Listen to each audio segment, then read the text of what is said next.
So today I'm gonna make fried rice, and I will attempt to kind of talk through it, but because the sequence of events happens so not really long, but it's so tedious, I'm just gonna talk about fried rice, the concept. I'll film myself doing a little bit of prep, and then I'll film myself doing a little bit of cooking, but I won't bore you guys with the whole thing from beginning to finish. So we're gonna do lobster tails. So we're gonna do lobster fried rice today. So when you look at some of the cooking competitions, the generally the biggest competitions in Hong Kong and Asia, they compete on fried rice. Why is that? Well, the reason why fried rice is such a good competition is that the ingredients are simple, and so now you're competing not based on ingredients, but based on the skill of the chef. So I'm going to tell you a little bit about the secrets of fried rice, and there are a few, and if you follow them, it's really hard to screw up. So the first thing first is day-old rice. If you have fresh rice, forget about it. Your fried rice is going to taste like crap. Number two, there are certain types of rice. So this is my day-old rice. Um, if you're specifically going to make fried rice, you can go ahead and cook the rice day before. When it's done, pull it out, let it cool to room temperature. And once it is, pop it in the fridge. Maybe put a little bit of uh, covering on it or something. But you don't have to. You should, but you don't have to. But basically, in the fridge overnight, it's going to dry, and you want rice to be slightly dry when you're cooking fried rice. Now, most people, if you're, a white guy and the only fried rice you know is Panda Express, well, I'm sorry, first of all. But the other thing is, fried rice should be every element of the ingredients in the fried rice itself should be distinguishable, and so it shouldn't be all clumped together like a blob. Rice should look like rice, corn should look like corn, peas should look like peas, garlic should look like garlic, onions should look like onions, etc. So the first thing is day-old rice, and the second thing is fried rice is traditionally is just whatever you can find leftover-wise, fried together, stir-fried in a wok. But the other big thing about fried rice is if you do it right, it happens very, very quickly. And that's something to keep in mind. What I mean by it happens very quickly means you won't have time to prep.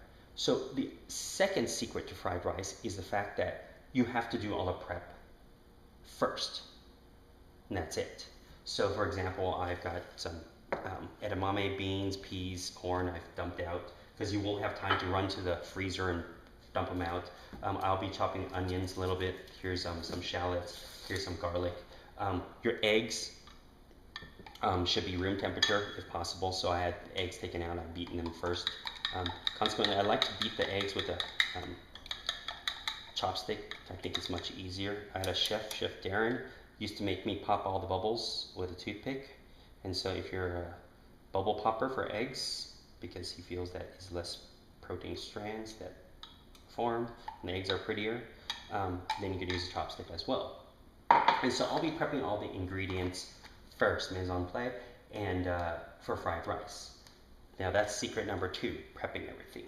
Secret number three for fried rice is the fact that you really need to cook every portion of the fried rice individually, seasoned individually, and cooked completely separately. So what I'm going to do here is I'm going to probably start off with, I'm going to cut up the shallots.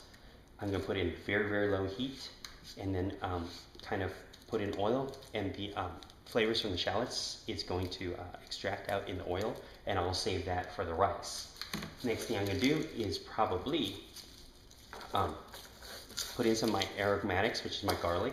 I'm going to chop up my onions, and I'm going to stir fry that with the onions until they turn somewhat translucent. Then I'm going to go ahead and add my peas and corns and whatnot to it until they're heated up, and I'm going to remove that from heat. And by the way, I'll season that independently. Then I'm probably going to go ahead and do my lobster tails. I'll cook them, and then I'll shuck them, and then I'll cut them into little cubes, and then that will be done independently and seasoned individually. And then finally, I'm going to go ahead and cook my rice in the wok Actually, no, let me wind that. There's two types of fried rice you can do. There's what I call the Cantonese style, which is rice gets cooked, egg gets poured, and the egg wraps around the rice. So you have what they call golden fried rice. The rice itself is now wrapped in egg, which cooks up golden, and so you have golden fried rice. That's more the Cantonese style. Okay, that I can tell you is the much more difficult way. The more traditional Taiwanese way is to cook the egg as egg, and then season that, and then set that apart after it's cooked. So we're gonna probably do the Taiwanese way today. So I will be cooking, I'll be extracting the flavors from the shallots in oil. I'll be cooking my aromatics. I'll be adding to my aromatics my peas and corn. I'll be removing that, setting that aside. I will be doing my lobster tail. Then I'll be doing my egg. These are all independent cooking sessions. And then I will be cooking my rice. And after I'm done with cooking my rice, I will put all of these cooked ingredients in the wok with the rice, stir fry it, and that will become my fried rice. So let me go ahead and turn off the video, and we'll go ahead and do prep first, and then I'll turn it back on when I'm ready to cook.